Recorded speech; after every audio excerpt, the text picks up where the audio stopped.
Welcome to Empowerment Point TV, everybody, and welcome to Business Dining with Deb, Business Treats and Takeaways, where we help businesses grow by bringing you experts on different topics to help your business grow, which is really, really important, and especially now with everything everyone's going through. Have you ever wondered how people use LinkedIn as their lead generator? If so, you are not alone, because we all want to know how to have and to build LinkedIn as your lead generator.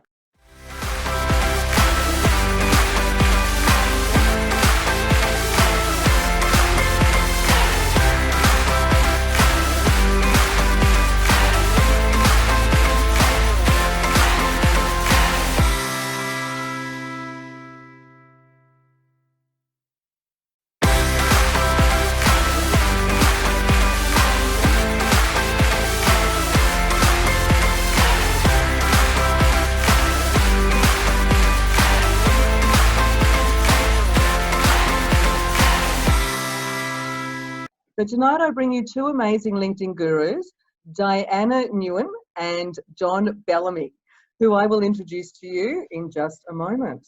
My name's Debbie Small and I'm the founder of Empowerment Point. You can watch our other episodes on Empowerment Point TV on YouTube, and make sure you subscribe as well, so that way you can keep updated of the new videos that are coming on board. And welcome to episode 9. LinkedIn, your lead generator. And as you can see, we've tweaked our dinner show at the moment. So because of everything that's been happening, we're actually on Zoom instead of having a dinner party in my home. But that's all right. We'll get there at some stage. I want to thank our sponsor for tonight, which is the wonderful Jeremy and Luke from Kleins Gourmet Foods at 47 Glen Eira Road, Ripponlea in Melbourne. They are also at kleinsgourmetfoods.com.au, and their telephone number is 039 528 1200. Now, their food is absolutely delicious. They do takeaways, and I'm just going to show you what I've got over here. Okay, see if we can do this or not. My soup, if you can see. No spilling. So, okay, I have to do it this way. I don't want to spill it. Okay, we have lamb shank and barley soup with lamb, carrot, potato, parsnip, pearl barley, parsley and salt and pepper. Sounds delicious, and it's dairy free as well. So what they do is they will actually, their food is, they cater to all different needs. So whether you're vegetarian or not vegetarian, or gluten-free or dairy-free or whatever it may be, give them a call because they can help you out.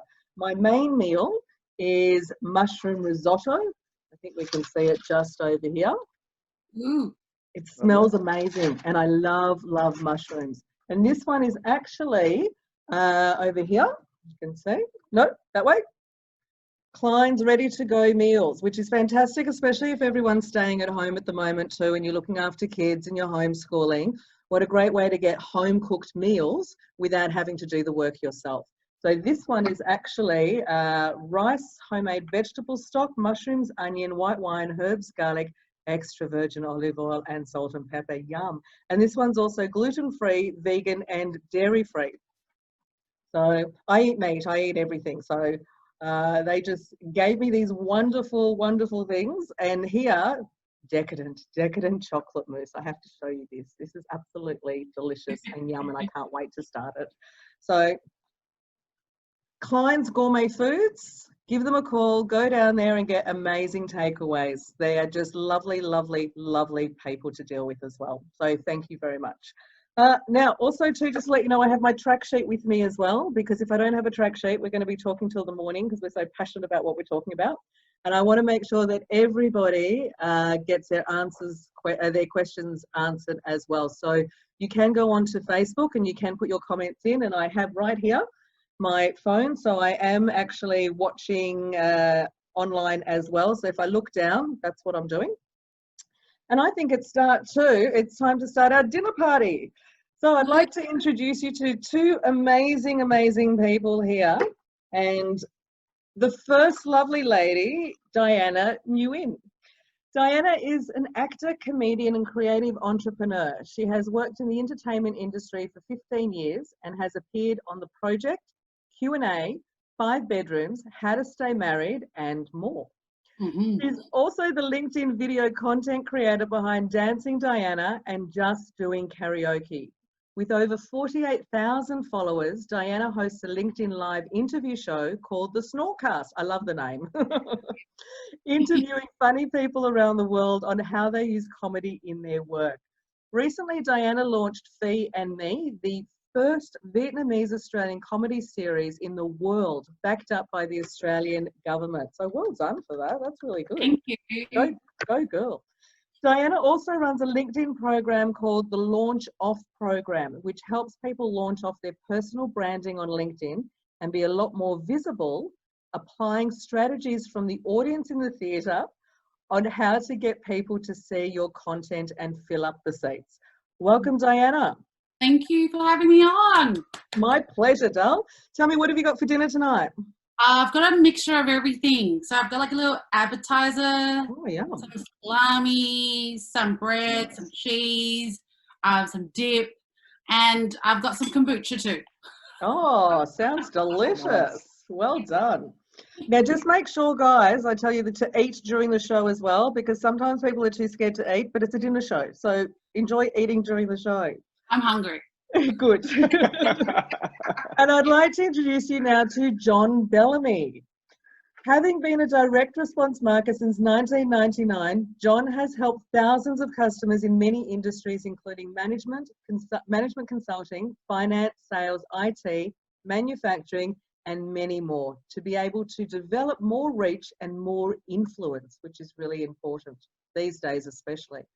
Plus generate more leads, conversations, and sales with their ideal future customers, particularly on LinkedIn. John Bellamy is the guy organisations, small or large, come to when they want to turn more conversations into cash. Welcome, John. Thanks for having me. My Looking pleasure. forward to it tonight. It'll be fun. What have you got for dinner? I'm really boring tonight. I'm really boring. I've just got a nice little chicken salad for my dinner. Yes. Well, you also had an early dinner as well. I did have an early dinner. I have to admit, I had a couple of hours of volleyball, so had to eat after that, and I've got some tea as well. Welcome, John. Well, hold on. Thanks for having me. We're hearing myself twice. Groundhog Day. Groundhog Day. You're not hearing it anymore. Done. Turn it off. That's all right. Okay. Yes. So what I'd like to start with, guys, is what is LinkedIn? What is LinkedIn? What is it used for? And the pros and cons of LinkedIn. Diana, did you want to start? I was going to say John could classically start, and then I can back up my formatted version. That's all right. I was just going to start drilling because we said LinkedIn. And I was just like, I was like, there's money there, baby. No, that's what I was looking at. That's why we're here. Well, that's why we're there. In fact, I ran a 3-hour masterclass with 10 different businesses this morning, all arranged, and it was really interesting. Just having a chat with them. Like, some had been utilizing LinkedIn a little bit, others pretty much new, but it's still like, I speak to thousands of people a year, and all of that about what are you doing with this thing, and most people have got no idea. For me, in its simplest form, it's sort of like the modern day yellow pages of business. Like, that's the way I look at it. Or another analogy would be, it's a face-to-face networking event online. It's just everyone is there. Speak to them. So, yeah. That's it. It's not that hard.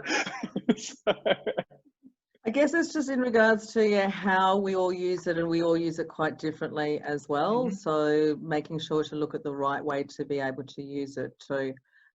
Diana, what are the pros of LinkedIn for you? Oh my goodness, LinkedIn has made me a global citizen. It's taken me off Facebook, taken me off Instagram, where my followers or my community have just been my geography. So it would be in Australia or Melbourne. But the algorithm for LinkedIn has made it global. When you jump on the news feed, it doesn't connect you. It doesn't show your first connections. It shows you up to your third connections. Okay. And that's when you know that when you're on a news feed and your work is seen on a news feed, you know that your visibility is reaching a greater audience. So that's been my biggest pro. And as a artist, and I said with the launch off, like, you want your content to be seen at its fullest capacity. So I've been very, very lucky in that. By dancing, really. That's eye-catching enough. Yeah. Being a bit different. Yes. Yeah. And that comes from personal branding. So I think what's happened the last 3 to 4 years since I've been on LinkedIn has been changing the idea of business, of the suit, the business meeting, the money, the dollars, to being personal branding. So make it personal. Yeah. So if I had to use an example, like Gary V goes very personal. He swears, he interacts as if we're his best friends. And that's how he's made himself a point of difference to like Tony Robbins or Branson. He pulls himself apart from other people, and that's what personal branding is. How do you pull yourself apart? So when I do dancing, I automatically have a different niche audience that watch me. And it's not everyone's cup of tea. Like, I totally know that. But because I've doubled down, I've been able to curate an audience that love dancing and love joy. So that's been my audience on LinkedIn. I think that's so important, hey, because like I wanted to pick up on what you said. It's not for everybody, and that's okay. Why do you say it's not for everybody? Well, what your personal brand is, what you want to portray for you on your profile might not gel with everybody, but that's perfectly fine. You only want it to gel with the right people that want to follow and like and do what you want to do. Like, there's 650 plus million people on the platform. So, it's cool. Let's be honest, like, out of that many people, we're never going to be short of a future client. We're never going to be short of a viewer. It's finding that groove. And that's what I love about what you did, Diana. It's like, hey, this is me. It's humanizing that platform for you, which is great. It's not standing behind the corporate face from that aspect. Yeah, and people would call you out if they saw an artist try to be a corporate. Yeah. Yeah. People are trying to get away from corporate with their branding and who they are, because people want to see human. People want to see, that you're real, and not that you're just behind a logo. But don't get me wrong, you'll still get the dinosaurs out there that will go, that's not a LinkedIn post. You shouldn't be doing that on LinkedIn. Go away. Like, seriously, go away. If that's what you have to focus on to pull down other people, get off the platform. You're not there for any good reason. So yeah, I love it. I just think there is so much opportunity on that platform now for it. Like, it doesn't really matter what industry you're in or what your business is or what you want to portray. You've just got to carve your niche out there and find it out and do a bit of research. Like, it's one of those things. You may or may not want to invest the time on the platform. I think you probably should if your market's there. Yeah. But if your market isn't there, don't spend the time there, Well, this is the thing with LinkedIn. It's free marketing. Unless you have a business page, you can bump it up. But as a personal profile, you can't buy views. It's pretty much whatever you post. If it's good, people will like it or not. So yeah. So tell me, are there any cons with Facebook at all? Because I personally can't see it. So I'm just wondering if there are any that you guys know of. Yes. Personally, I don't care. Like, a platform's a platform personally for me, but yeah. Well, Facebook and Instagram have now made it that if you want to be seen, you have to pay. Yeah. No matter LinkedIn are going that way. Yeah. No matter how good your content might be, if you're starting off and you've got 2,000 to 3,000 followers, it caps it at a certain point. So then you go, oh no, I need more people to see it. So you boost it. And that's how they're making so much money, because everyone's putting $10, $20 on a post. If a million people do that. So with Facebook, they're saying not to post it, not to boost it, but to do advertising instead. With LinkedIn, so boosting actually works. Well, there's no boosting on LinkedIn. No, Okay, no so boosting on your personal profile. There's similar to Facebook. You've got your personal profile and like your business page right. on LinkedIn. So Facebook's personal profile, business profile. So on your personal profile, you can't put any ad dollars behind that at all. The difference between LinkedIn and Facebook from a personal profile perspective, I think Facebook is it's still about 5,000 friends that you can have, something yes. like that. Whereas LinkedIn, you can have about 30,000 connections, but you can have as many followers pretty much on your personal profile. So you're saying, but you can't do any boosting on that. So it's purely what you post, and then how does the algorithm relate to that to see how viral it will go out.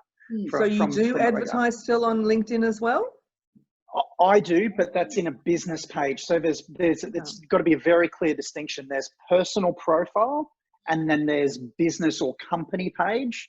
So like Diana, for example, if you've got your personal profile and you've obviously been amazingly successful at that from the personal profile, but if you then created the same personal profile under the corporate identity, and then you wanted to, put your post on there and then put ad dollars behind it, that's then how you would get even more reach from that aspect. Would it be as effective? Maybe not. It just depends on so many different factors.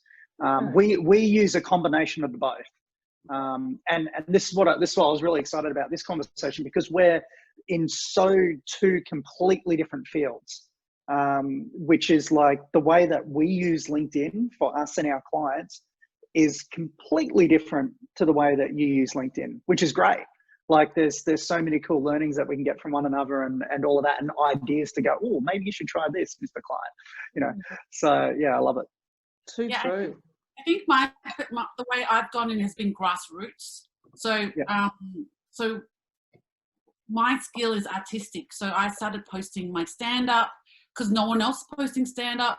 Yeah. I was posting my web series because no one was posting their web series. So my profile page ended up being like an art gallery. So when it popped on people's newsfeed, it was a break from the business. Mm-hmm. It's like when we go to the National Gallery of Victoria, or you go to a museum, we need the arts for a break. And we're seeing in this pandemic right now that we go to the arts to breathe. We go to the arts to get through this. So what I'm doing on LinkedIn is I'm just providing a space for you to stop business just for 1 second. Yeah. I love, there is such a big opportunity there. Yeah, there is such a big opportunity there. I was speaking to a group of mainly like they were DJs in the US late last year, primarily like wedding DJs and all of that. And we're talking to them about LinkedIn and naturally they're like, why the heck would we even be on LinkedIn? Yeah. Like, what are you kidding me? That's what I like. Yeah, we do wedding. I'm a wedding DJ, and I'm like, correct me if I'm wrong, but people on LinkedIn are people, right? Like, there's probably husbands and wives, or people that are in a relationship that might want to get married. Or what if they're a business and they want to hire a DJ for a function that they have coming on? Like, do they do these things for called Christmas parties or anything like that? And it sounds, and I know I'm being a bit silly around it, but a lot of these people are going, oh my God, we've never even thought of that. Yeah, you're not being silly. It's good for people to actually think outside the square and to realize there are so many other ways to use LinkedIn for their lead generation that they hadn't even thought of. So no, it's good. I want to have a chat in regards to, because really getting your foundations right is the most important thing. And then when your foundations are right, then you can grow. So I want to have a look at, firstly, your profile. That's the most important thing to start with. So do you need to, before you start your profile, do you need to know what your objective is? I think you would need to know what your business is. Yeah, what your skill is. I just have to say this soup is delicious. It's like a meal in a soup. So yeah, thank you. Sorry, go on. I think there are a lot of people who are in transition, who are working 9 to 5, have this side hustle, and they're trying to figure out what they're doing. And a lot of us like to present things with perfection. with that process. So Doesn't it's like, exist. yeah, it's like, hey, I've got a business, come buy it, instead of going, I've got this idea for a business and I'm not sure, what do you guys think? Yeah. And that's what I've been using LinkedIn is a process. Like, what do you think about this name for my show, the Snortcast? So you're getting And people involved. Sorry? You're getting people involved in the decision making. So that's when it becomes personal branding. It's not for everyone, like, but that's what side hustles are called. Side hustles are small dreams that people have that they wish one day they could leave. So there's really great people who have gotten their side hustle into a main hustle, and LinkedIn has been that for them. It has really launched them off from their 9 to 5 to making their side hustle into a main hustle. And that's the power of LinkedIn. So if you are someone who's got a dream but don't know where to start, LinkedIn is a place, really great place for a cheer squad. That's been my personal use of it, like a networking system, like John was saying. But yeah, I forgot what the question was, but John, if you want to fill in profile. Yeah, no, I think you're smack on there, and I just want to reiterate, like anything, you'll get the rewards when you put the effort in, consistently, and I need to stress consistently. Like the amount of people that would connect with somebody, and then they go, yes, I've got 10,000 connections, and you're like, and because they're not using it the way they have should. you had a conversation with any of them? Have you spoken to any of them or anything like that? Bringing it back to the profile though, like for me, we run, you know, our market that we're typically working with is service-based businesses, more traditional business from that aspect. And for us, what we've found over the years in writing their profiles for them and you know, doing all of that, is we've found this formula and a couple of key things. So for us, there's sort of 5 things that we look for at the profile level. Number 1, we look at the profile photo and the banner image. So okay, let's just stop there for 1 sec, and then we'll go to 2, 3, 4, and 5. With the first one, so looking at the banner, let's have a look at that. People get stuck, and I know I've been stuck in regards to what should my banner, should it say something, should it what? So yeah, tell me about the banner, guys. Yeah, so for me, it really comes down to 3 things. And once again, I'm talking about this through the lens of I'm speaking to my clients. Yeah, that you could pretty much do anything you wanted to, but for me, there's a couple of ways that we look at it. So usually number 1, we're looking at going, do you have a business entity that we should probably want to promote that business brand through there? So if we do on that banner, we probably want number 1, your logo. You know, most likely. The other thing that we might look at is we'll get a lot of people that would say, oh, but I do this, this, this, and this, and this. And we're like, okay, so you have specialties or you have divisions in your business. So we say, well, why don't you use that banner and maybe just put something like specializing in, you know, X, Y, Z, you know, whatever those things are. So it clearly articulates, this is what I do. Would you put that on the banner?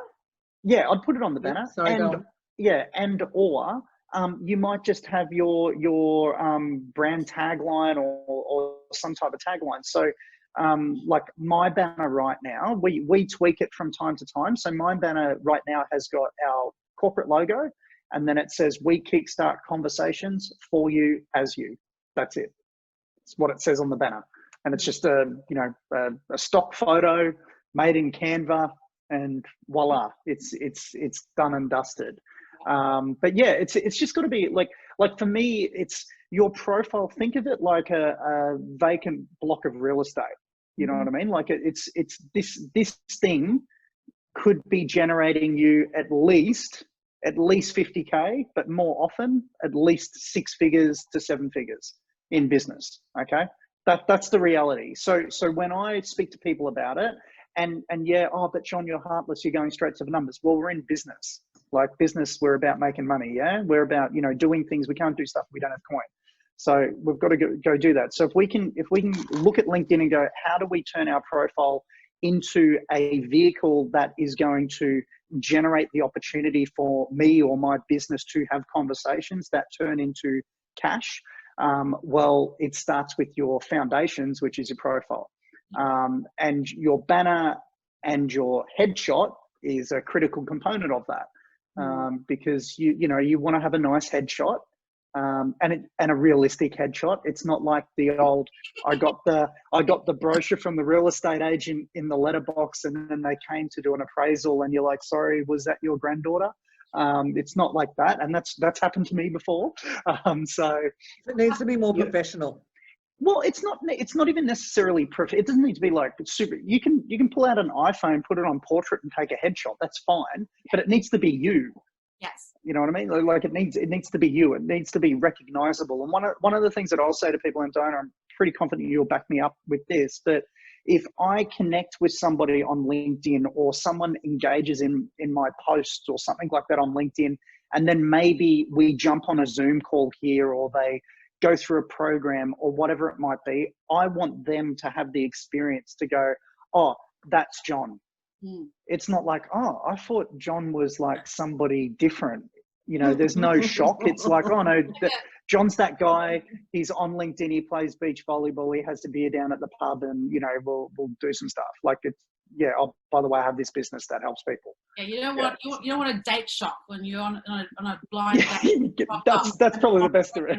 No, and I have to say with that too that when people want to connect with me and there's no photo, I don't bother about it. And if they've only got an initial, or they've got their first name and initial, or I'm like, no, because that's not what LinkedIn's all about. Yeah. The unfortunate thing though is a lot of people, and this is just my experience, Donna, you might have a different one, but for me, a lot of people don't realize that their profile photo isn't visible, or that their name isn't actually visible, because it's a setting in the background. And when they set their profile up a year, 3 years ago, whatever it might be, they didn't tick a box to make it visible. So when they log into their LinkedIn account, they see their profile photo, they see all of this information, but they're not seeing it from what their non-connection is, that second or third level connection is. It happens at least twice a week when we're on the phone. People are like, that's not my profile. I've got a profile photo. Yeah. And I'm like, all right, log in, go into settings. Yeah. That happened to me, and I decided I didn't want people to see my photo. And then this is years ago. And then someone said to me, if people aren't going to see your picture, they're not going to connect with you. And I'm like, yeah, well, that makes sense. Yeah. And can I just say something about the photo, which is so the difference with a professional photo and a headshot and like a crap photo. So the difference between those two is when I can't see your eyes. So when it's a crap photo it's a crap photo when I can't see your eyes, because the eyes tell everything. So if you're going to be in the dark, in the shadow of the corner of your house, take a photo, but it's all positioned great. I don't think that's a great photo, because I can't see you, because you can see a lot of emotion through eyes, and glee and joy through eyes. For the banner, my advice for the photo would be an in-action photo, which is something that shows that you're in process of doing something in your workplace, i.e. there's a lot of people on their laptops, or podcasts, like something visual to say, this is what I do. And my banner photo is my TED Talk photo, where I'm in movement. So it's because we're visual animals, we're creatures, we love pictures, we love watching things, and LinkedIn is a lot of words, because you've got your CV, you've got your experience, you've got your recommendations, but with your photo, you've got to nail that. You've got to have that clean as possible, where someone doesn't go, who is that? Like, we don't want to investigate that. You're trying to do the first impressions, and we are first impressions. We can't lie. And they say people make an impression the first 7 seconds, so they're going to make an impression straight away as well. Yeah. And guys, and some of the ladies as well, a photo of you holding a fish, unless you're a fisherman, is not a good profile photo. Damn, I'll have to get rid of that now. And sunglasses. Take off sunglasses. Sorry, to say it again. Take off the sunglasses. Take off the sunglasses. Yeah. Yeah, I can't do people with sunglasses. I actually haven't seen profile pics with sunglasses, but it's gotten better. Last year, it's gotten better. But 2 years ago, the amount of people with sunglasses and caps, Yeah, I could not deal with it. Or this one. I crack up. I'm sorry. People are going to hate on me now. How dare you pick on my phone? Not at all. Not at all. Do you? Okay, so that was one. Have I ever seen you doing this in real life? No. But the photographer said it looked good. You're not Steve Jobs. And whoever he got it from. Black and white photo. And a turtleneck. So yes, actually, black and white or colour, or doesn't matter. Oh, I reckon colour. Colour, yeah. I'd go colour on that. It stands out. I like the eyes thing. I think you can go so granular with it, and just I am not a photography expert at all. But one of the pet peeves for me from a marketing perspective is looking at where the attention goes. And I'm trying to do this properly on camera, but you'll see a lot of the headshots where the shoulder turn and everything is like the profile's over here, but my shoulder turn and my eyes, which is what you're saying, it's over here. So naturally my energy and attention's going away from screen. So imagine if I was sitting here and talking to you all like this all night, you'd be like, who is this idiot? He's not connecting with me. Yeah. But that's the thing with the profile. So the shoulder turn, and I think it must be a photography thing, potentially. It's like photographers, get them to turn the other way if you're going to get them and look straight at the camera so that their shoulders are bringing your attention into the profile. If you're getting the shoulders in there. So yeah, it's, I find it fascinating. Once again, I'm not a photography expert, nor do I pretend to be. You don't need to be a photography expert because you're the one looking at the photos. So Yes. you know what you like to look at and what you don't like to look at because you're looking at them. Yeah. Yeah. Really So I've seen a few over the years. Yes.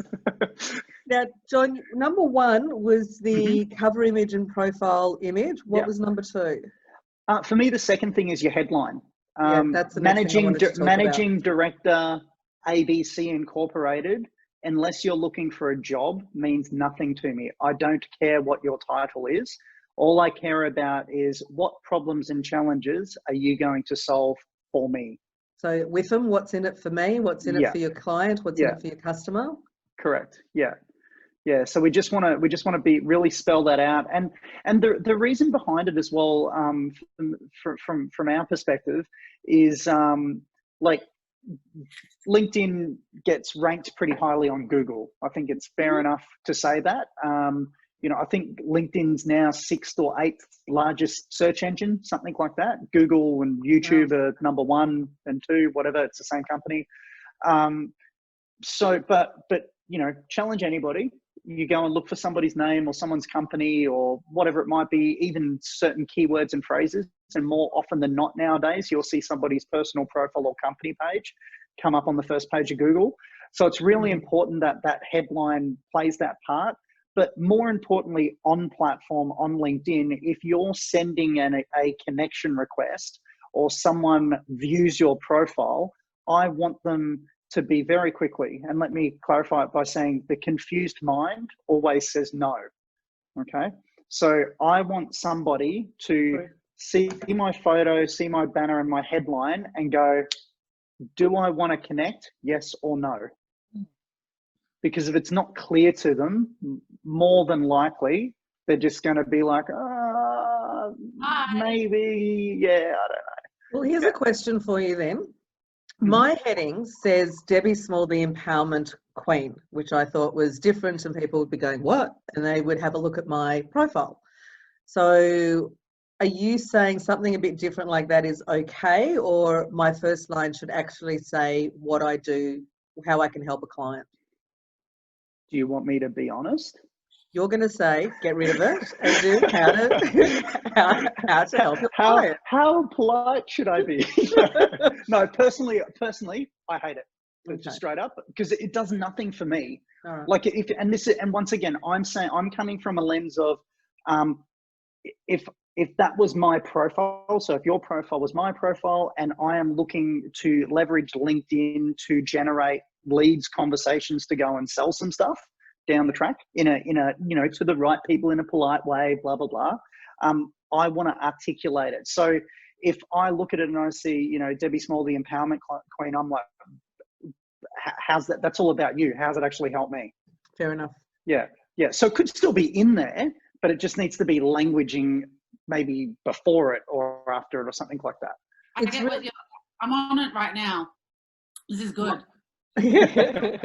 I have to say that the empowerment queen for me was more about helping to empower others, but it's interesting hearing it from a different perspective, that it sounds like it's all about me and not others. So I'm going to have to adjust it. So I don't think there's an issue with it being the empowerment queen. No, it's just where it is on the Yep. profile. Yep. So that's what you're Yep. about, and there's got to be the story and a whole reasoning behind that. But to draw me in initially, it's got to be about you know, whoever that target market is, what problems and challenges are they facing, and then why am I inspired to go and work with them and help them? Like, That's why fair. am I your person? You know what? Out of all the, like, for example, out of all the coaches in the world, why should you pick me? Yeah. Yeah. And Diana, what do you have for yours? Mine's just Diana Nguyen for my name. Yep. But mine's a mission statement. So, and it's actually worked. Like I've been asked to speak on conferences about joy, because my title says, I am a joyful, helping you just rediscover your playful joy in presentation and story. So that, for me, I'm there to, as John was saying, I'm there to solve someone's problem. And we all are. So yeah, definitely. So what have you got? So what have you guys got? There's that, and then underneath you've got the points of what you do. So how do we best do that? Does that? You mean in the providing services? Is that the part that you're talking about? Just straight away, you've got your name, and then straight underneath, you know, your headline. Well, that's what I've been talking about. Yeah. Oh, okay. Fair enough. And what have you got for yours, John? So my headlines: grow your LinkedIn connections, conversations, and sales with our proven LinkedIn marketing solutions. Right. Simple. That's the headline. Yeah. And the providing services. Yeah. What we've done on that, we've just looked at keywords. So I've looked at from a Google search perspective. So I've just gone, I'll just tell you what it is. It's like digital marketing, marketing consulting, lead generation, social media marketing, blah, blah, blah. That's pretty much it there. But I've looked at, so this is what I'm really excited about this call, because we're like two completely different ways of how we're using LinkedIn, which is great. Yeah, and it's also a good way. It's also a good way to show that, you know, different things can work as well, and trying things a bit and tweaking things can work too, which is really good. So And sorry. No, Diana? I've got a friend in the US who's a plumber, and he uses his LinkedIn to help people solve their plumbing, because so you know, everyone's using it for different. People on LinkedIn have houses and toilets? What? You're kidding. I know, it's shocking. It's shocking. We've got mansions, public toilets. Cracks me up. I think it's really interesting. Just on that as well. I just want to say this. So now we're talking about the profile, and it's one of those things, like getting your profile right, that as a foundational asset, which it is.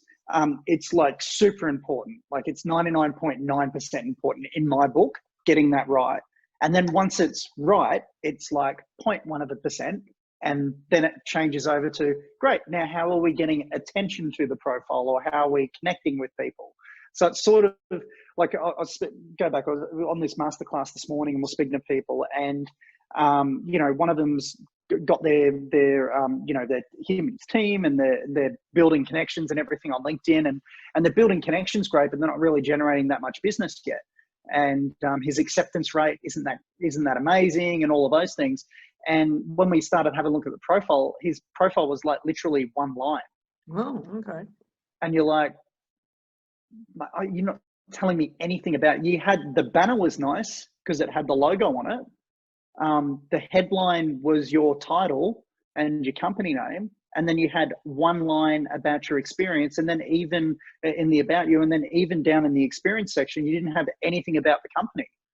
So like, what are you doing? I suppose it's like going to a dating site, not filling out all the details and expecting to find Mr. or Mrs. Perfect.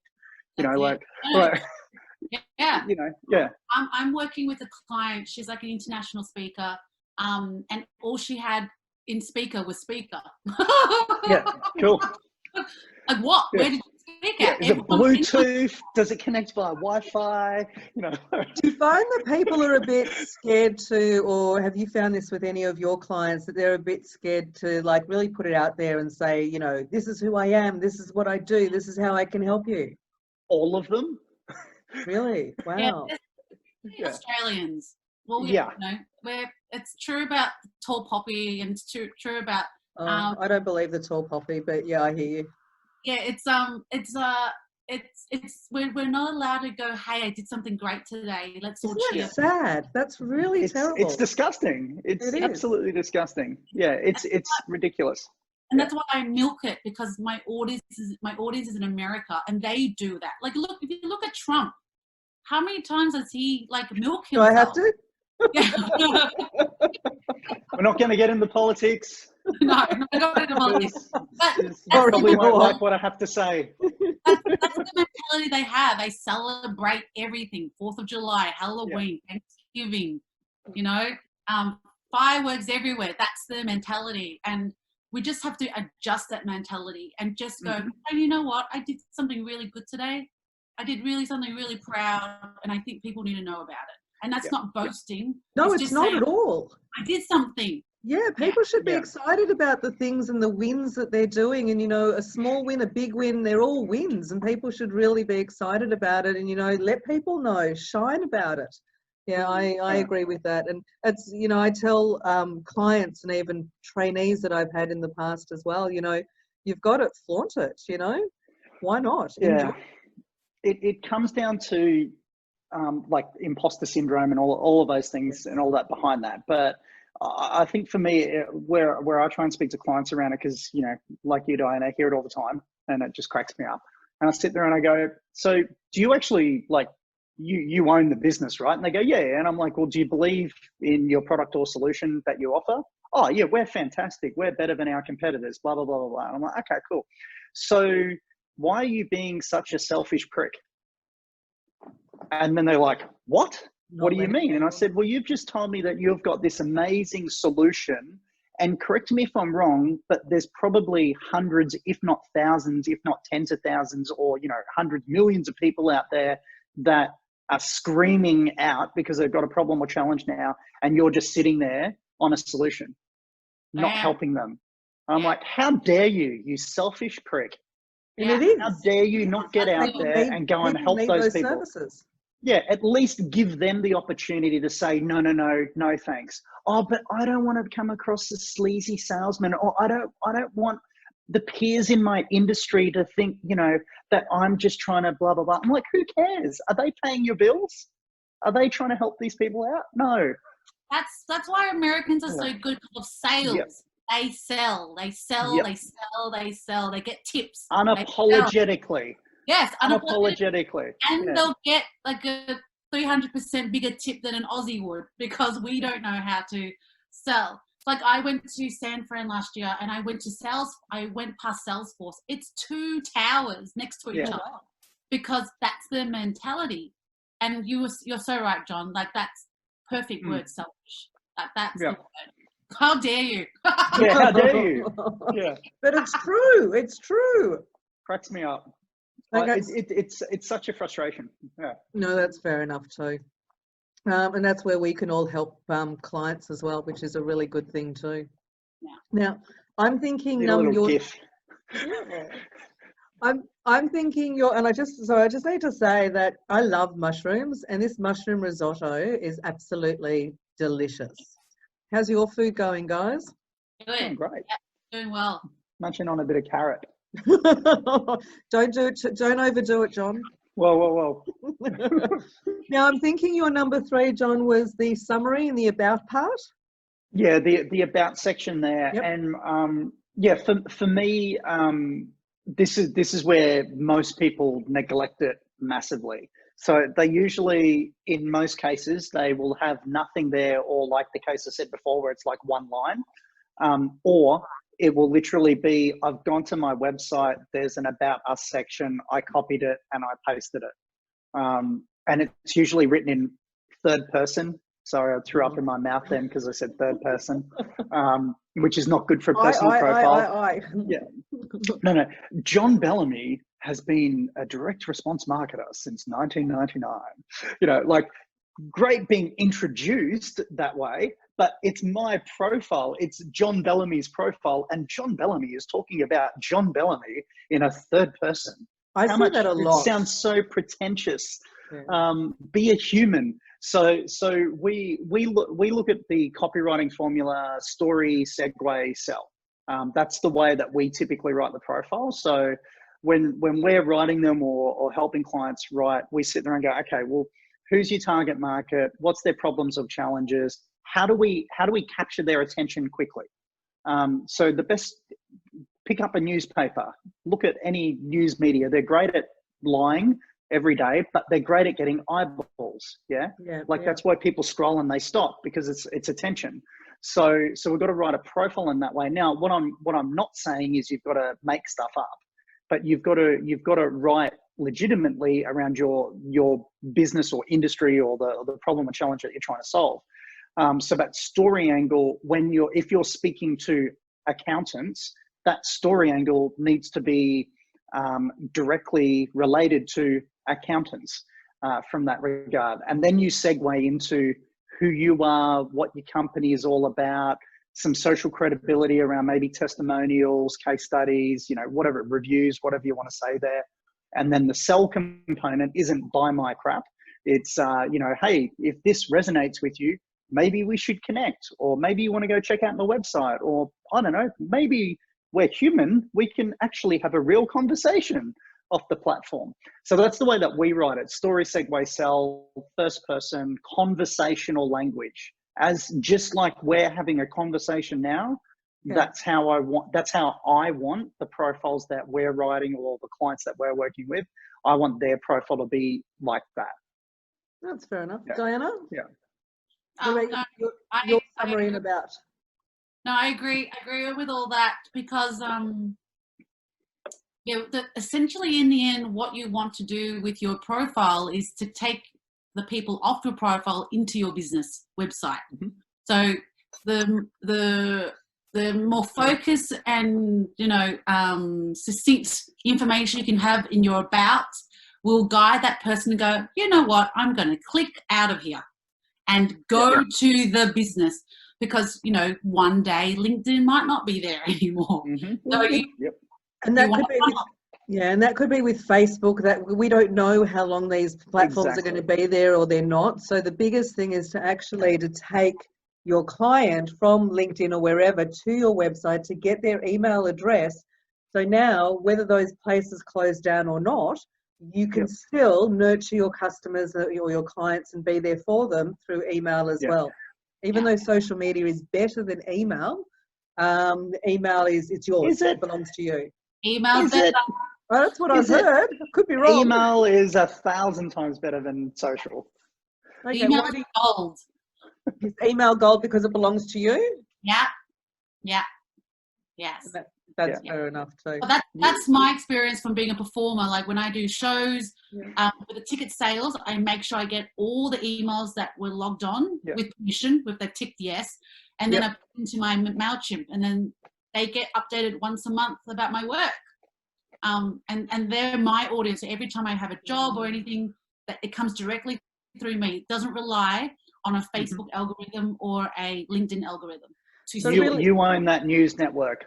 So really, as much as we spend a whole lot of time on social media and do a whole lot of things on social media, our big objective is to get them to go over to our website and give us their email address, so then they're ours in a way.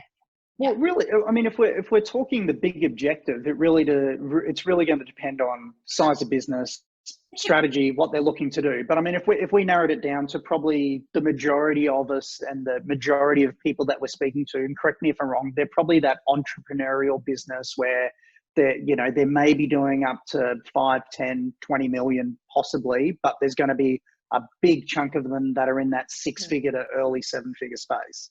So what they actually believe their objectives and things are at the moment aren't actually their objectives and things that they need to be focusing on. They're distracting. Oh, I've got to make sure my website looks pretty. No, you don't. I've got to make sure that my business card looks pretty. No, you don't. You need to be having a sales conversation with your ideal target client and helping them to buy your product and solution.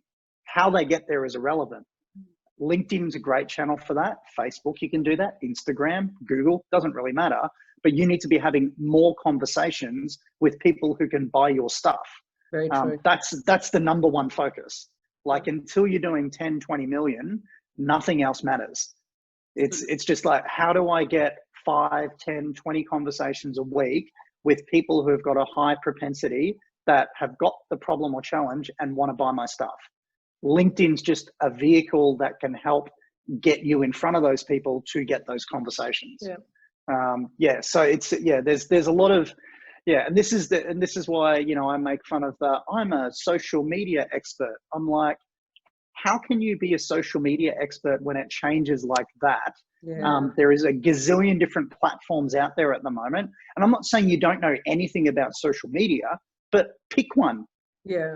Like, which one do you want to do? People go to me, oh, John, can you help me with Facebook? No, I can't. Do I understand it? Yes. But are there people a hell of a lot better than me at it? Of course. If I was going to do a Facebook campaign or something, I'd pay someone, because that's where their expertise are in. So it's really getting, and I'm going on a tangent, but it's really getting down to those foundational things to go, okay, well, is my target market on LinkedIn? Tick. Yes. Okay, great. Well, I should probably be there. Now, what do I need to say on my profile?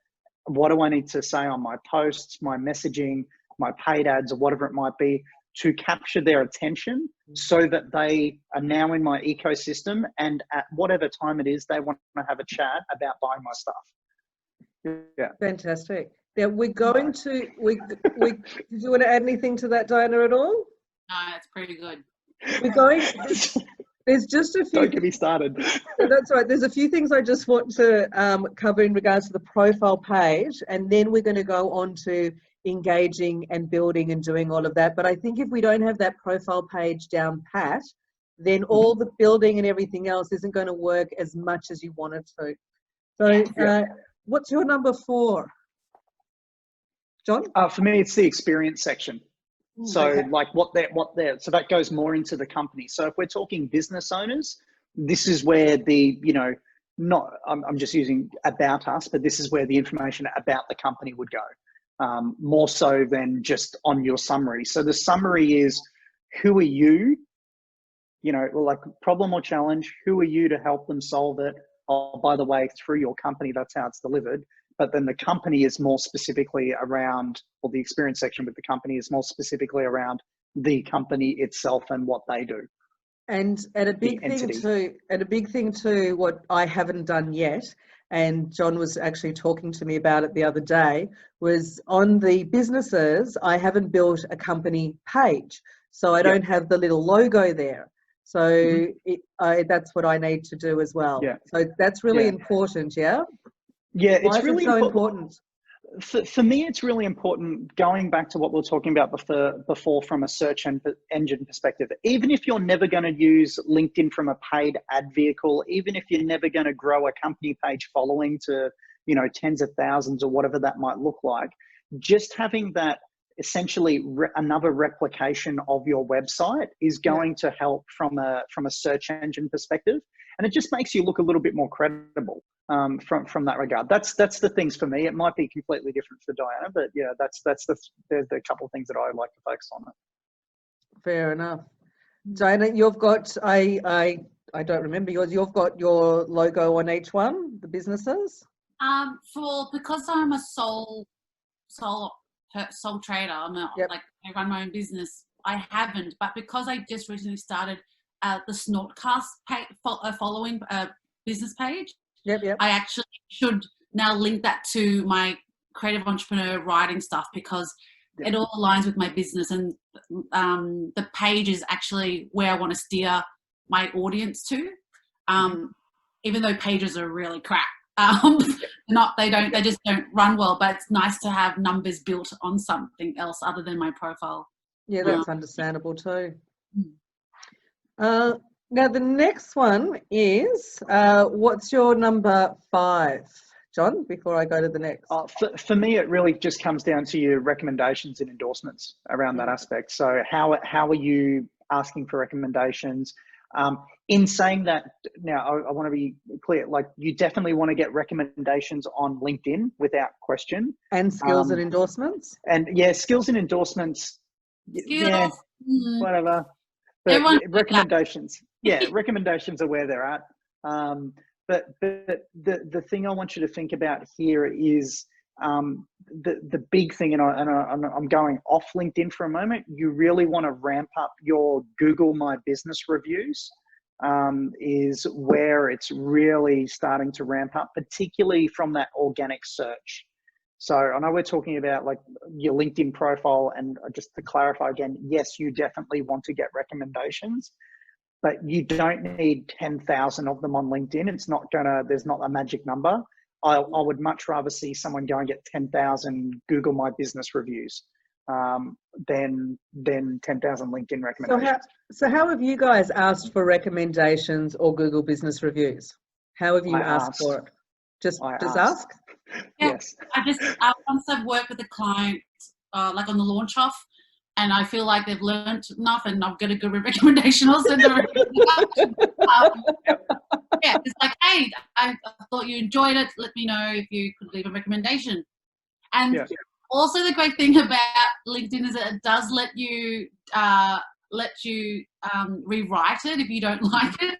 So I had someone ask me 3 times to rewrite my recommendation, and I hated it. I was like, this doesn't feel right anymore. It's dodgy. Asked 3 times. Apparently, can you just put this little thing in here? Yeah, so I would say, and yeah, it's true. There's no one's going to be scrolling 40 recommendations of yourself on your LinkedIn. No, but even a few is a good thing to have, to be able to say it. Top 10 recommendations, put it on there.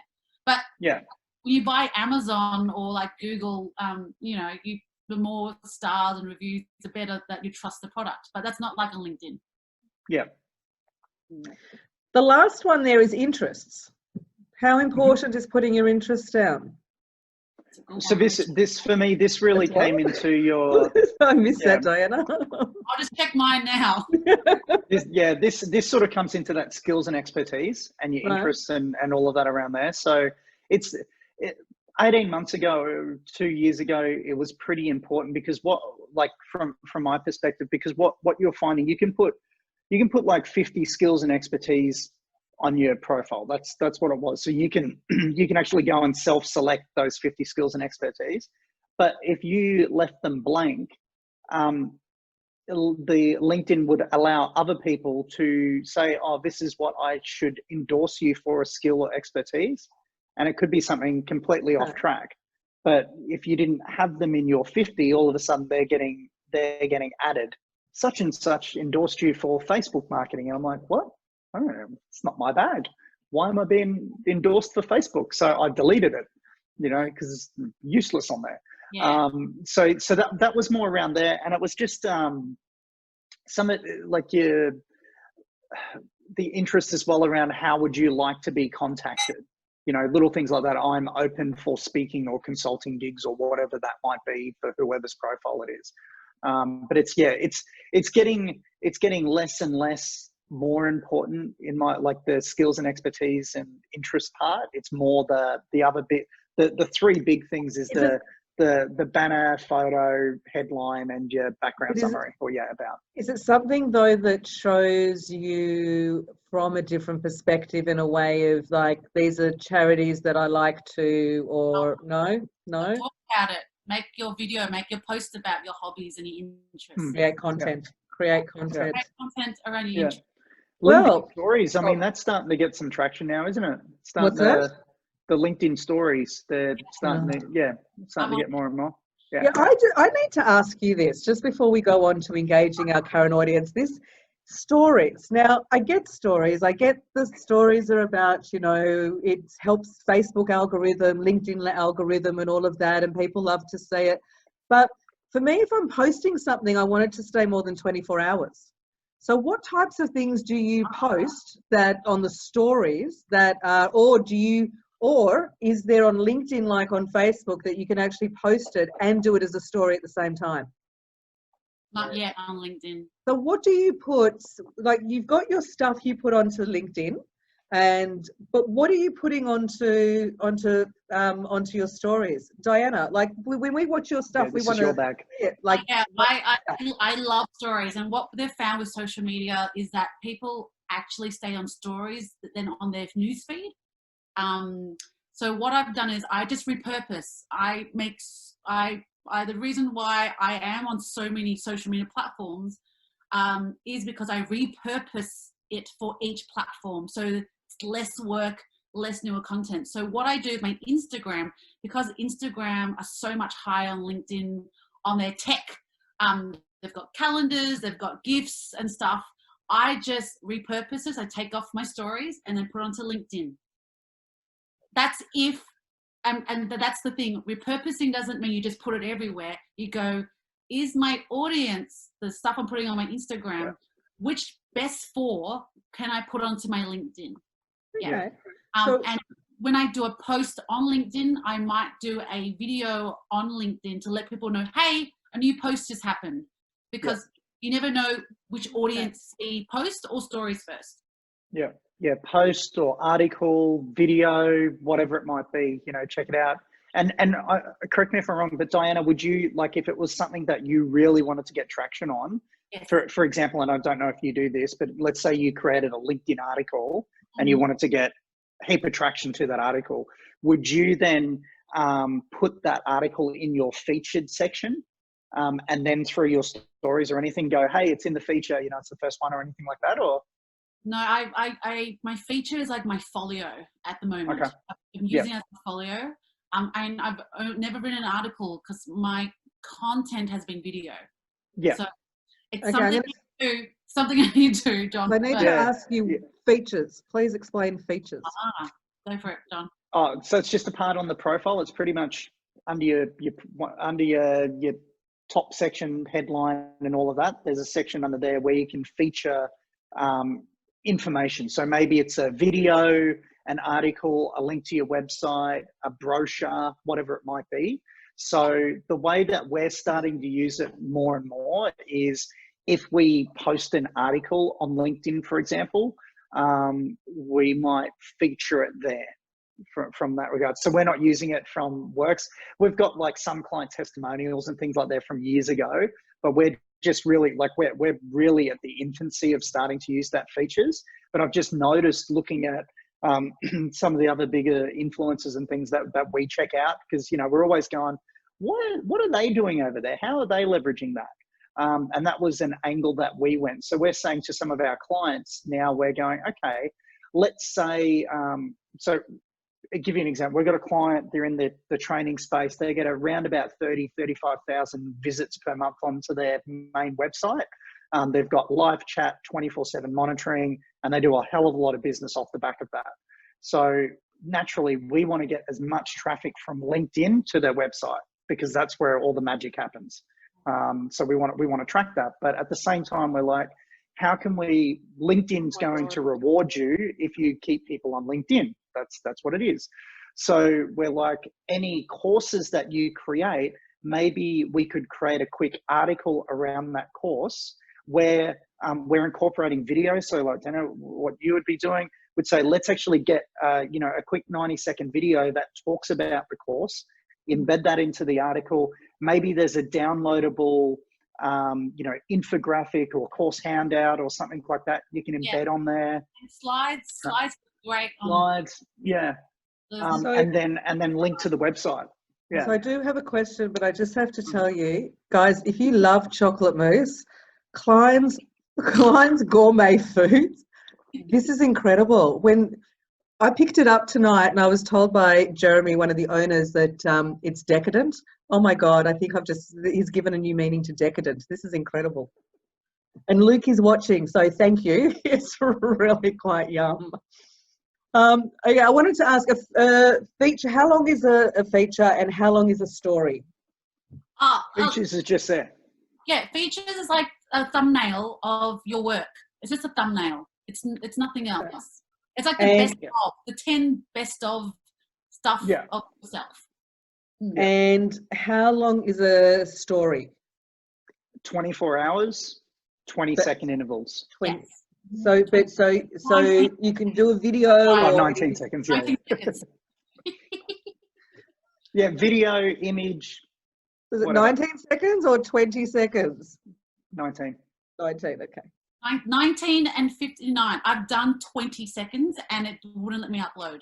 Oh, okay. Yeah, interesting. That's my experience of LinkedIn. They lied. Yeah. So tell me, guys, what is the best way to engage with your current audience? So I know, Diana, stories is a big thing with your personal brand and engaging with your current clients or current audience. That's a tongue twister. Well, yeah, my content is it is engaging, it's entertaining, but there's a list of things you can do, but I think I can give you three top, which is so the comments on LinkedIn. When people comment, that means they're leaving their IP.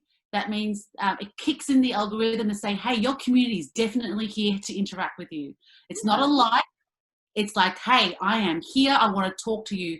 So, so to lead to a comment, I always say have a call to action question on your post, because it allows an invitation for your audience, your clients, your future business deals to answer a question, to start a rapport of a relationship.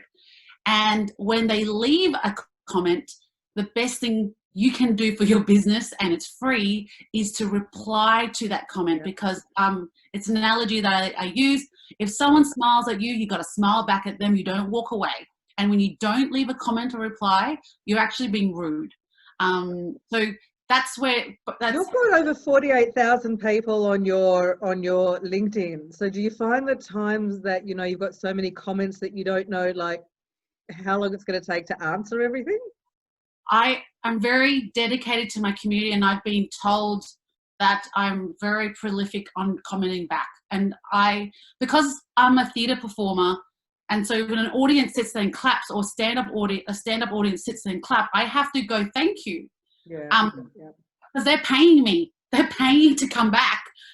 So that's me. That's the way I do it. And because I work different hours a day, I can do that. Not everyone can reply to every comment as it comes in. And it's probably not healthy for your mental health to be online all the time. Yeah. But if you dedicate 20 minutes a day, so what do they do say? And this is from other content creators, that when you post, spend at least 30 minutes on LinkedIn connecting with other posts, just to continue the rapport and cycle. And then in that 30 minutes when people comments back, so in that 30-minute bracket, you're already utilizing so much time on LinkedIn instead of just waiting for someone to comment. So put aside a habit of, when you wake up, brush your teeth, when you post, stay on there for 30 minutes. So if you do that habitually, it comes easily. And that's how you build community. And that's a good point as well. Thank you. John, how do you best engage with your current audience? Me personally, or what we do with our clients? Both. Typically, both. So I am straight up useless at posting. Okay, useless. I was looking at your I love likes the and engagement, Diana. Well, it's not my skill set. And I was looking at your posting, and don't get me wrong, I do post, But man, I wish I got like the traction that you get on yours. Like you get hundreds, if not thousands of likes and comments and all of that. And I know that didn't just happen overnight and you're an overnight success. You didn't do any, you just woke up and it happened, right? 3 years. Yeah, there you go. 3 years of no sleep. Yeah. So for me, like, and just, I'm not trying to downplay what you do at all, just so we're all clear. For me, the likes and comments for me and my return, it's not really a focus point for me. It's never really been that. Like, I will always make sure I reply to people if they comment. Yeah. And it's more just to keep activity going on the newsfeed.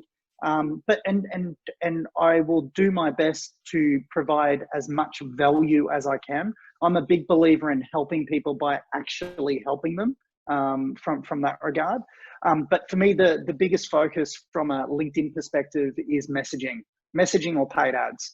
Because I want to build connections and get them off LinkedIn so we can have a chat and ascertain whether or not we can help them or not. If we can help them, great. Maybe they might want to buy something that we've got. If we can't help them, that's okay. But maybe I can steer them in the direction that they can get help elsewhere. And you know what? It's already in your heading. You write conversation. That's what we do. Yeah, that's what you do. So it'd be silly if you didn't do that. Yeah. So it makes all sense. Like everything you do is aligned. Yeah. So it's just, there's I just like trying to be a specialist in that area. Yeah. But like there's some amazing people out there like yourself, Dinah, right now who are just killing it on the newsfeed side of things. It's great. I mean, it's just awesome to see, and particularly non-traditional LinkedIn industry as well.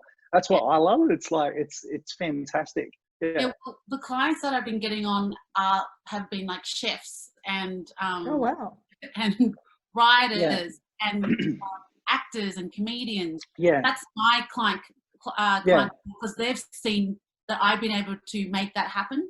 Yeah, and so I've been able to niche that market. So having a chef showing how they cook their meals is an artistry. So we've all got. Did you say isn't artistry? Is an artistry. Is yes, definitely.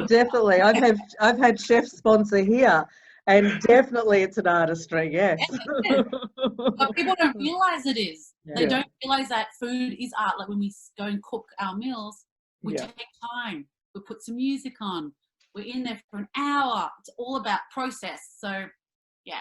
Yeah, and even the food we've got tonight as well. It's delicious. It's really good. And it's definitely artistry too, which leads me into what are the steps to build and grow your LinkedIn audience? What do you do, guys? Do you go, Dana? Yeah. So with my dancing, so when I jumped on LinkedIn, I did add people that were commenting on my posts or liking my posts because they already had a direct contact with me and wasn't cold. That's a warm lead. Yes, that's a warm lead. So and this is going to sound crazy, is that usually people post one video a day. I started posting 2 times a day, 2 videos a day. So that was how I was able to build because I was double whamming on the news feed. So there was no way you could run away from me. And so for me, and John said this much earlier on, it was consistency. It was just double downing. Like I had people say to me on LinkedIn, this is YouTube and Facebook content. Yes, it is. But if people are watching you, would you walk away? If you had a business and people were paying attention to the business, would you walk away from your business? No, you double down. So I just doubled down on what the viewers were telling me they wanted to see. So I became double down consistent on the dancing, hence why Dancing Diana has a hashtag. For me, as we said before, is that I am personal on my LinkedIn. It's not for everyone. I've talked about freezing my eggs. I've talked about relationship breakups. because I felt like that's been my whole experience as an artist. And that's where I'm comfortable to talk about. It's not for everyone, but that has allowed people to support me in my network, to support me in a different way other than a small business way. So that's why I've got crowdfunders and supporters and sponsors who sponsor me. And that's how I've done it on LinkedIn. Yeah. Okay. John, what are the steps to building or growing your LinkedIn audience? Yeah, so we are so different. Hey, I just love it. It's great. So for us in our corporate world, our business world, over here, the robot. So for us, it really comes down to, we get the profile right. Every single one of our clients, we will not work with them unless they go and purchase Sales Navigator. I wish LinkedIn would give me a bloody affiliate commission every time someone buys Sales Navigator. Like, I reckon I'd cover a mortgage every month on the amount of money I've made LinkedIn on Sales Navigator subscriptions. But anyway, that's a different story. LinkedIn, if you're watching, come on. Nothing stops you from talking to LinkedIn. They can only say LinkedIn, no. LinkedIn are a faceless entity like the rest of them. They do not care. They don't care. They do not care. I care, but they don't care. Yeah. So Sales Navigator. So what we do is once again, we come back to that target market. And the reason why we love Sales Navigator, $100 a month subscription, premium subscription. And I'm not saying LinkedIn Premium, I'm saying LinkedIn Sales Navigator. Completely okay, so different. what's LinkedIn Premium and what is Sales Navigator? They're both paid subscriptions. Right. Sales Navigator gives you a lot more targetability and more search volume. So the clients we're working with, we want to expand their audience, so their connections, right. And we want to be hyper targeted. So Sales Navigator gives us a better depth of search. So things like company size, including or excluding industries, years of experience, postcode level and a radius around a postcode, all of those different areas, include company names or not company names. There's a whole bunch of stuff in there. So we do that, and then we look at a messaging process. So that's what we do from that aspect. So profile, Sales Navigator, messaging, and then we'd go into paid ads. So when you message, what do you say? Hey. Good start. Every client's different. It's like the ones that annoy me, and this is just me, the ones that annoy me is when it's like, hey, John, I've been looking at your profile and I liked that and I noticed that we have similar interests. Can you connect? You know, or would you be open to connecting? I'm like, you haven't even looked at my profile. Like, don't lie to me from the get-go. I get, what do you do? Yeah. And I'm like, have you not read my profile? Like, why have you connected with me? Yeah. Yeah. And so we're all clear. None of us are perfect. So we're going to make mistakes, including myself. You know, that's fine. But we like the more direct approach. If you haven't noticed, I'm a little bit direct. So yes. So we'll sit there and we'll be like, you know, hey, Mary, you know, John here, you know, we work, or I'm looking to connect with accountants like yourself. As you know, we've got a solution, blah, blah, blah, or I'm looking to connect with accountants like yourself and give them some explanation behind it. So I'm being very intentional with the connection. They can choose to not accept it. And then it's just like, you know, I look forward to connecting John. And then when they accept that connection, it's then not radio silence. We want to follow them up. So a thank you message might be like, hey, great to connect, Mary. You know, as mentioned, I'm connecting with accountants like you around blah, blah, blah, blah, blah. Listen, over the coming days and weeks, I would actually love to learn a little bit more about you, share some more info with us. And if there's a fit, maybe we could jump on a phone call and have a chat. And then it'd be like, you know, talk soon, John. And then it might be PS, if you're open to it, I'd love you to follow my company page, just see if we get some following.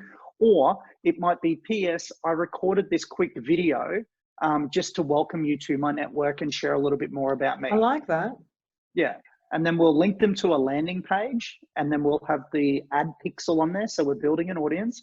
And then the video will be, hey, it's John here. Great to connect with you on LinkedIn, and then go into whatever you're talking about.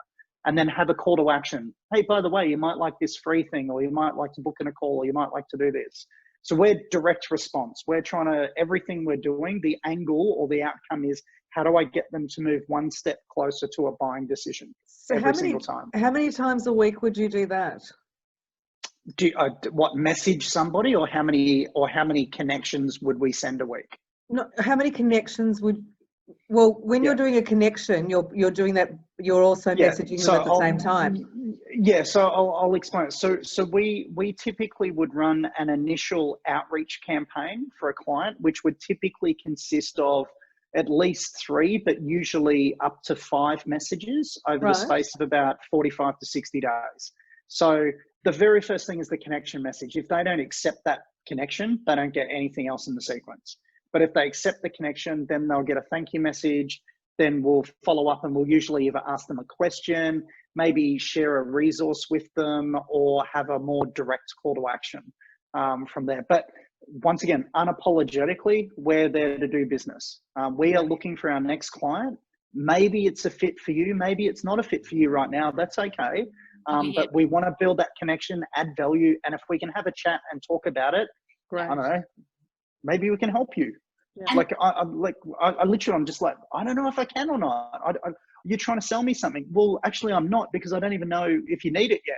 Can we just have a chat? You know, yeah, we're connected. Yeah. And with what John was saying, it's like, sure, you can have the initial conversation, and they might go, no, I'm not into it.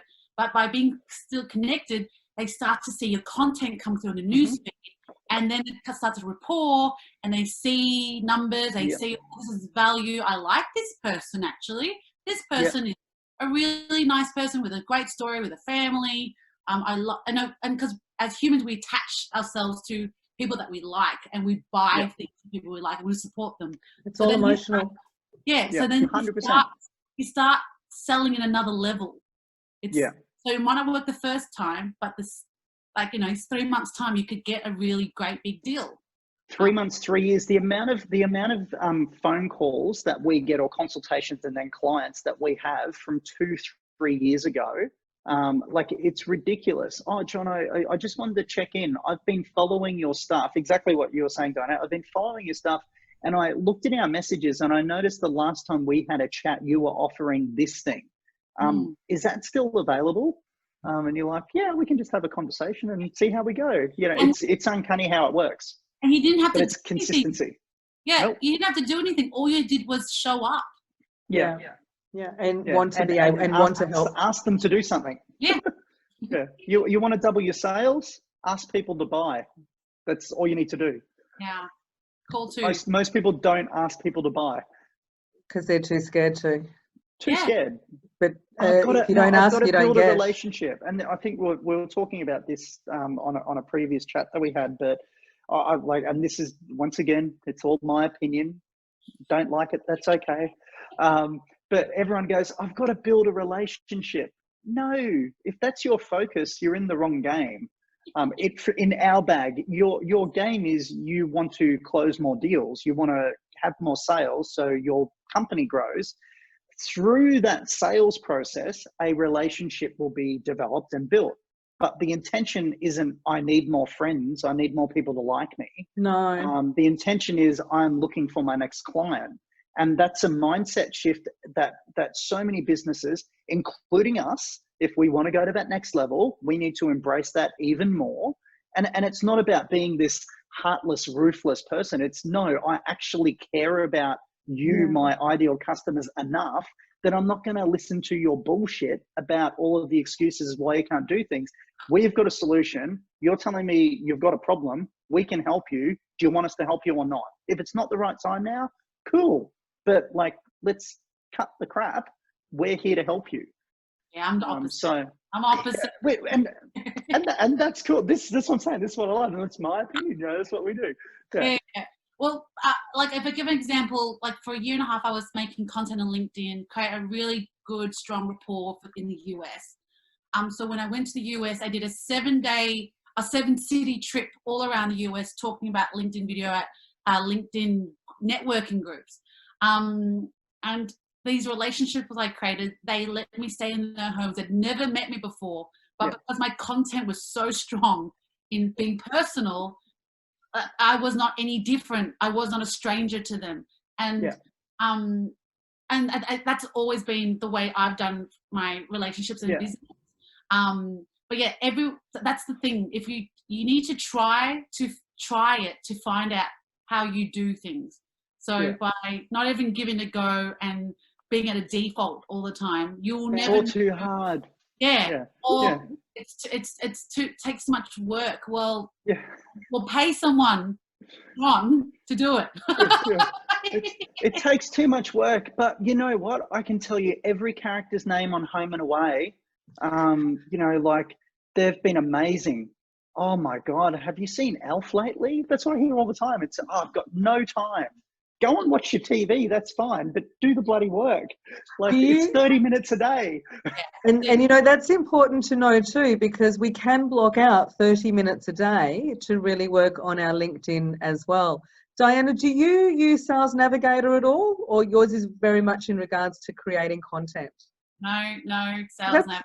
Two completely different strategies. No, that's fantastic, because, you know, this way tonight we're able to give our audience different strategies that they can use as well, instead of just the one way to do things. Well, people do ask, should I get premium or not? I only started getting premium when I hit the 25,000 mark, because I was curious at who was watching my content. I was like, who's this? Who is watching? So it's been a good way for me. You get analytics with the premium. Who's this Randall Jones character? Yes, who is this? Where they're watching from? And that's why with my LinkedIn Live, because I have access to LinkedIn Live, when I do my Snortcast show, I know which time zone to tap into, because I know.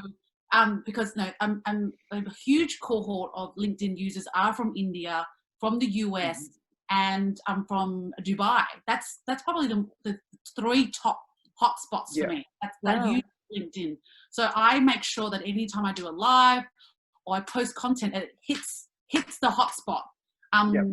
So but also I play at different times. Like sometimes I do a Sunday afternoon when you least expect anyone to be on LinkedIn, but they're all watching. A lot of people are watching. The amount of messaging that comes back over the weekend is huge. Really? So we're all underutilizing the weekends when it comes to LinkedIn. Well, you think of it like in our space, it's business. You know, I'm a business owner or whatever. From that target market perspective, they've got less distractions on a weekend. Well, I'll like tell you, Sunday night, huge. Yes. Well, us Melbourners have less distractions at the moment, and New South Wales. Excuses. No. I mean less distractions, that we can actually sit on LinkedIn a lot more on the weekend and go through it. New South Wales may have less. Everyone's joining the wave. Everyone's joining Mexican the wave. wave coming through. Just miss out Cool and Gutter, and we'll be fine. Fingers crossed. So we've got the time at the moment to be able to look at things, and you know, now's a really important time too, more than any other time. Well, not more than any other time, but now's a really important time to really look at what skills you want to hone into and what you want to upskill yourself in as well, and upskill your business in. And now is the perfect time to do that, because you know, we're at home. Well, apart from John, John's on the Gold Coast, but Diana and I, you know, we're doing everything from home at the moment. So now's a great time to upskill. Now's a great time to look at LinkedIn as well. Now, I just need to ask in regards to, so Premium has analytics. Does Navigator have analytics as well? Yeah, they've all the paid versions have got analytics, but it just depends on what you're looking at. Like. So what does Premium give me that Navigator doesn't? Because Navigator hones in on your Navigator gives you more. Well, it's very similar. Like it's similar. Just Sales Navigator gives more depth of search and ability to see more results.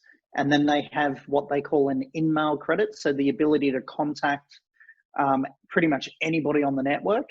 On Sales Navigator, you usually get a few more a month allocation. But yeah, it just depends. Like like I said, we know our space pretty well because we're doing it for a while. So we just say, no, you need to be on Sales Navigator. And if a client says, well, we're not getting it, we say, well, you're not a client. You know, that's just if you want to work with us, you got to have Sales Navigator. Because we want to get that targetability.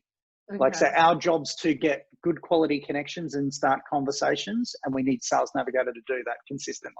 Because now Sales Navigator will help you do it quickly as well, because you're honing in on your target a lot more too. Yeah, we're removing less noise. Now, don't get me wrong, it's not an exact science, okay, because it's based on what people put on their profile.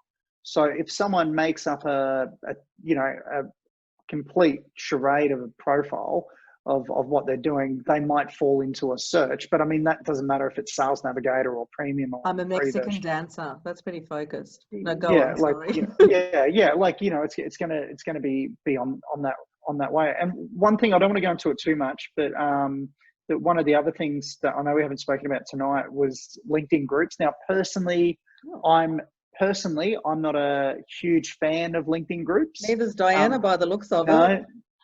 No. Don't waste your time. Take them off put them onto Facebook.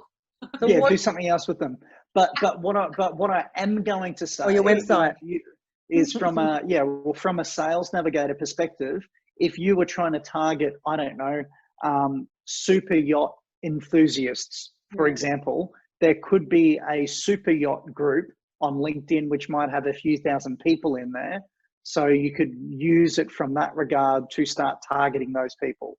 But I wouldn't personally go and start a LinkedIn group. And when did LinkedIn groups start? Years ago. Oh, isn't that weird? They've been around for ages. But I'm not. You were going to say like a couple of months ago or something. No, they've been there for years. And don't get me wrong, like there are some groups there, and there's some group managers that have really done a bang up job. Right. And they work really well. But don't stress and don't put your time into it. I've got zero interest in it. I'd rather just send more messages or pay some more ads. My two gurus on board have zero interest in it. I actually didn't even know there was. But once again, I don't want anyone to rule it out. They need to have a look at their strategy and go, what is my strategy? What's my intention, my objective? Maybe LinkedIn groups makes perfect sense for them. Just depends on what they want to do. Yeah. No, that's fantastic. So we've talked about your profile pages, what should and shouldn't be on your profile page, which I think is really, really important. We've talked about how to nurture clients, which is imperative. And we've also talked about the sales chat to have on LinkedIn as well as nurturing your clients and growing your listings and growing your clients as well. And from two very different areas, one to look at Sales Navigator to help focus and to help navigate, to get to your target market a lot quicker, and also create content. And content is queen. But yeah, no, content is a lot of fun to watch and to look at, so people enjoy different content.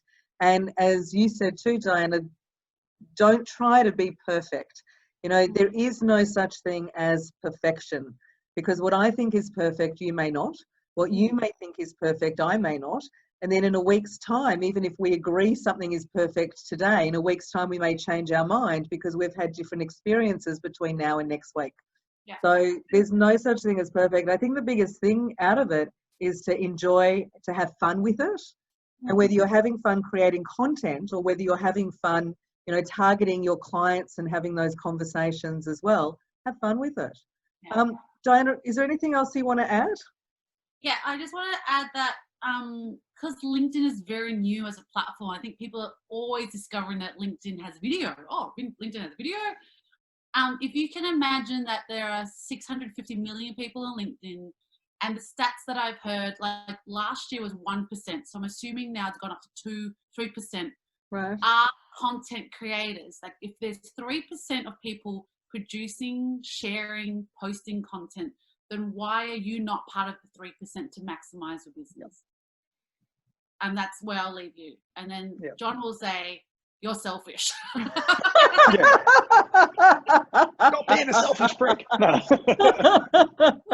But that the numbers It's are there. true. The numbers Yeah, are showing that. The stats don't lie. John, Yeah. is there anything else you'd like to add? I think just, the big thing is work out your strategy. What do you want from it? Yeah. And this is like what Diana's gone down the content strategy, but or the content approach, but you have a clear strategy behind that of, I want to build a community. I want to build an audience so that when I am traveling or putting on an event, my audience is going to support me. Yeah. Whereas we're hunting for conversations with our ideal target market to go, let's have a conversation. So the two completely different strategies. No one's right or wrong or better or worse than the other one. It's just finding out which one's going to be great for you. And most importantly, is LinkedIn the platform for you? It might not be, and that's okay. I think it probably will be for more so than not, but you just got to have a look at it. Well, LinkedIn's also very B2B, but it's also very B2C. It's human to human. It's That's no exactly different. It. Yeah. Yeah. It's human to human. If you've got a problem, someone on LinkedIn's got a solution, and vice versa. It's just about finding them and making sure you find your voice and making sure that that aligns to that target market. But if they're not a responsive market, they might be on the platform, but if they don't engage, well, what's the point in being there? It's just like, it's wasted effort. Might as well go and double or triple down on Facebook or Google Ads or something like that. Yeah. Guys, is there anything else you guys want to add? I'm done. No, I'm good. This has been great.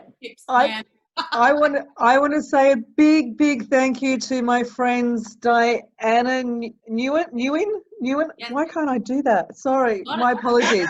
Diana Nguyen, done it. Sorry, my heart. And John Bellamy, thank you so much as well.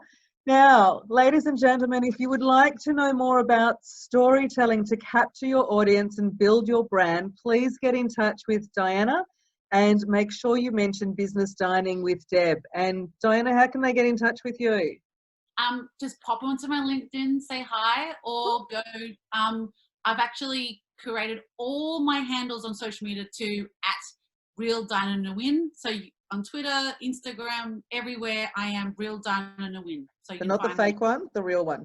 The real one, yeah. Cool. The real there. Fantastic. And if you would like to know more about LinkedIn and turning your conversations into cash, please get in touch with John Bellamy. And again, make sure you mention Business Dining with Deb. And John, how can they get in touch with you? Same thing, easiest things, go to LinkedIn, John Bellamy. Real Diana. The real John Bellamy. No, I think Instagram's the John Bellamy or something like that. I don't know. But yeah, just go connect with me on LinkedIn, say hi, or you can go to DirectMsging.com, which is MSGING, like messaging short.com. But go connect with me on LinkedIn. Easiest thing to do. Fantastic. And I'd also like to let you all know about a great opportunity we have coming up in about a month's time for business owners. Both myself and the wonderful Jeff Hetherington are bringing you the Aussie Business Accelerator, which is a 12-month business program bringing you experts in every area of your business. And they also include these two lovely people here as well, which is fantastic. So very, very exciting. So if you'd like to know more about this program, we're probably going to be starting in September, so please get in contact with us ASAP. You can either get in touch with Jeff Hetherington or you can get in touch with me. You can email me at deb@empowermentpoint.com. That's deb@empowermentpoint.com, or just get me on LinkedIn. Easy, just get me on LinkedIn. So also, we're so excited about this, all of us. It's going to be the most brilliant 12-month program. We can't wait to start.